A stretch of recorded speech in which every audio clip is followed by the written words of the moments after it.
Yes, liquid ఫార్మేట్లో calcium, magnesium, zinc, phosphate ఈ 4 తీసుకున్నాను. తీసుకొని నేను ఇప్పుడు ట్యాంక్ మిక్స్ చేయబోతున్నాను. ఇక్కడ మీకు సెడిమెంటేషన్ ఏ విధంగా ఏర్పడుతుందో క్లియర్గా చూపించడం జరుగుతుంది. ఒకసారి జాగ్రత్తగా గమనించండి.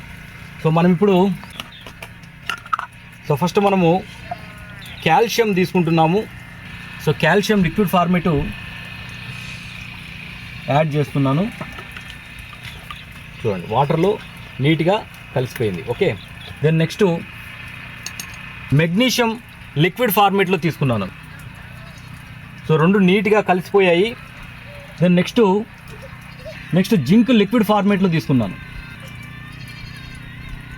ఎస్, నీట్గా కలిసిపోయాయి. చూడండి, ఎటువంటి సెడిమెంటేషన్ ఏర్పడలేదు. కాల్షియము, మెగ్నీషియము, జింక్ యాడ్ చేశాను, ఎటువంటి సెడిమెంటేషన్ ఏర్పడలేదు. ఇప్పుడు ఫైనల్గా ఫాస్ఫేట్, NPKలో P అనేది ఫాస్ఫరస్.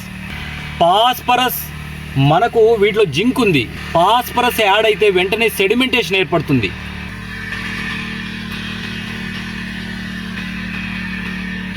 ఎస్, మొత్తం సెడిమెంటేషన్ ఏర్పడింది. చూడండి, కంప్లీట్గా సెడిమెంటేషన్ వైట్ కలర్లో పౌడర్ లాగా ఏర్పడింది. ఈ విధంగా కలిపిస్తే మొక్క తీసుకోదు, ఇది వేస్ట్. ఓకే, కాబట్టి ప్రాక్టికల్ రీసెర్చ్ అనేది చాలా ముఖ్యం.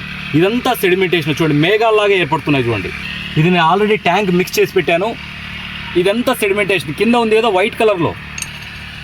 ఒకసారి దీన్ని మనం ఫిల్టర్ చేద్దాము. ఫిల్టర్ పేపర్ పెట్టి, టిష్యూ పేపర్ ఇది ఫిల్టర్ చేస్తాను.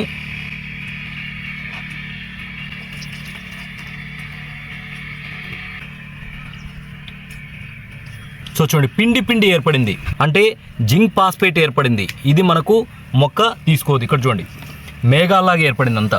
చూడండి, కనపడుతుందా? లోపల కనపడుతుందా మేఘాల్లాగా? ఇక్కడ కూడా ఈ కింద ఏర్పడింది కదా, ఎంత సెడిమెంటేషనే. ఈ పైన తేలే లిక్విడ్లో కింద ఏర్పడిందంతా ప్రెసిపిటేట్. ఈ విధంగా ప్రెసిపిటేట్ ఏర్పడితే మొక్క తీసుకోదు, అది వేస్ట్. ఇందులో ఉండే సూక్ష్మ స్థూల పోషకాలు న్యూట్రల్ అయిపోయి ఉంటాయి. ఇక్కడ చూడండి, మీకు ఇక్కడ ఈజీ కనపడుతుంది, గోధుమ పిండిలాగా మొత్తం ఏర్పడుతుంది. ఓకే, ఇది కూడా కదిలిస్తే గోధుమ పిండిలాగా కదులుతుంది కింద.